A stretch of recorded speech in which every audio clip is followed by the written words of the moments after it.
Chapter 1. It'll End in Tears. Jamie stopped and took a breath, his hand on the door. If you go through this door, you know you're not going home alone, he told himself. That should have filled him with warm, fuzzy feelings, but instead an almost oppressive sense of doom cast its pall over him. His reverie was broken by someone on the other side, pushing the door out. He stepped back to let the guy out, involuntarily returning his smile, the big smile of someone who'd found true love. The Humane Society's lobby was packed on the cat side of the building.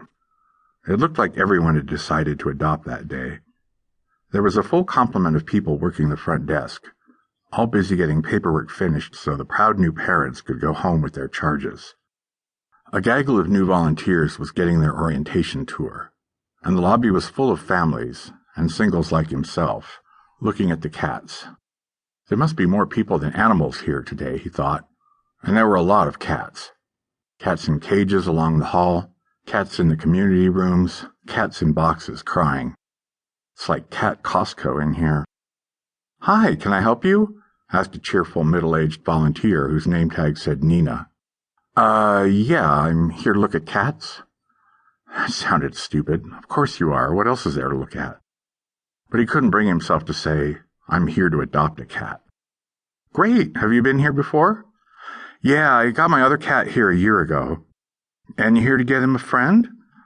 "Yeah, I live alone, and he's lonely with me gone at work all day, so—" She nodded, already thinking about likely candidates, walking away as she talked so that Jamie had no choice but to follow. "So you're looking for a kitty who gets along with other cats?" "Yeah, and who's friendly and affectionate with people. And a girl, since Jackson's a boy, since I hear that a boy cat and a girl cat will get along better. Jackson was a good cat, but he wasn't a lap cat. He'd let you pick him up and put him in your lap, but then he'd get squirmy in about 10 seconds and bolt. It would be nice to have a kitty who would just lay there with him, sharing body heat, body pressure. I'm never going to have a boyfriend, so it's as close as I'm going to get to that. I think you should meet Jane." She opened a cage and pulled out a little darling, maybe half Jackson's size and cute as a button. She had a sleepy face and a clearly sweet disposition. Nina plopped her into Jamie's arms, where she looked up at him placidly. "Let's get you into a playroom with her. You guys can get acquainted." She put the two of them in a little holding room, empty save for a bench and a few cat toys on the floor. "I'm going to see who else needs some help. We're totally slammed right now." "Oh, sure, no problem.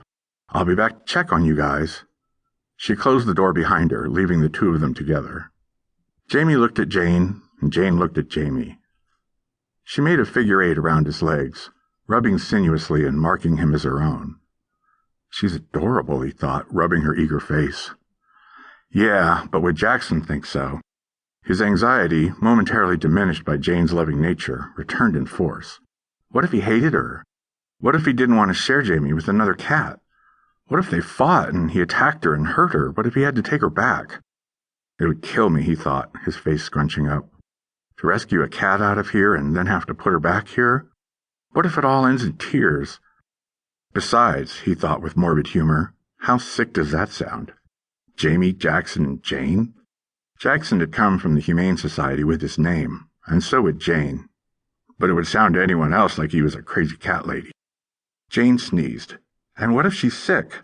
What if she has something Jackson could catch? What if? It was too much. He paced the room, agitated. Where was Nina? She should be back by now.